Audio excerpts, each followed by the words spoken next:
আপনি যদি রাউন্ড সিঁড়ির কাজ শিখতে চান খুবই সহজ মাধ্যমে, আপনাকে আমি কিছু মাধ্যম বলে দিব। এই ভিডিওটি আপনার জন্য।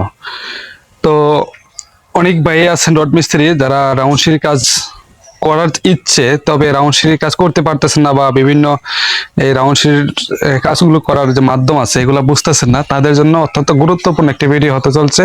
তো অবশ্যই ভিডিও শেষ পর্যন্ত দেখবেন, এবং এখনো যারা আমাদের এই ইউটিউব চ্যানেলটি সাবস্ক্রাইব করেন অবশ্যই সাবস্ক্রাইব করে পাশে থাকবেন।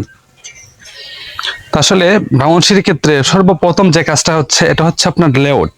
আপনি সুন্দর একটি লেআউট দিতে হবে, প্রপার লেআউট দিয়ে এই লেআউট অনুসারে শাটার করতে হবে, ঠিক আছে? তো এখানে একটা বিষয় দেখেন,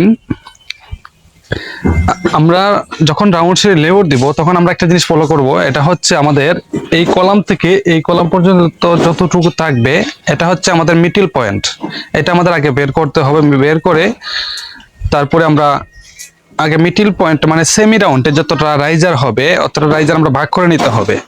এবং একটা জিনিস হচ্ছে, আপনার এখান থেকে এখান পর্যন্ত এই মিডল সেন্টারের দুইটি রাইজার কিন্তু 100টায় থাকবে, এই পাশে আর ওই পাশে, আর এইদিকে থাকবে মিডল একটা। তাহলে আপনার রাউন্ড যে শেপটা আছে শেপটা সুন্দর হবে।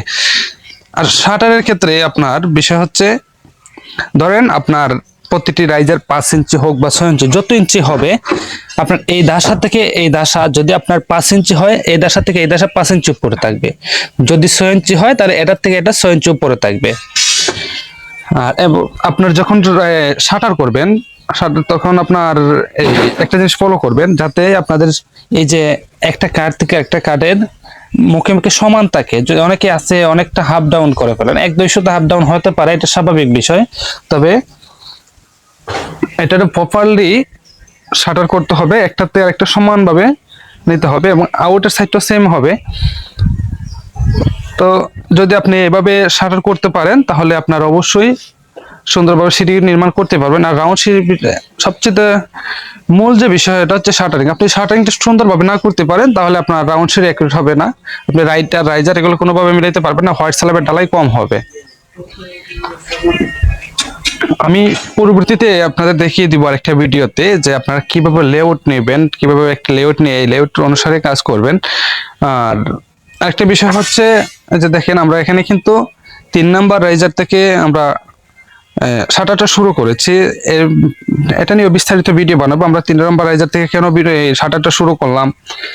তো অবশ্যই আমাদের এই ইউটিউব চ্যানেলটি আপনারা যদি সাবস্ক্রাইব করে আমাদের পাশে থাকেন, নিত্য নতুন ভিডিও আপনাদের জন্য নিয়ে আসবো, যেভাবে সহজ মাধ্যমে আপনারা একটি রাউন্ড সিঁড়ি নির্মাণ করতে পারেন।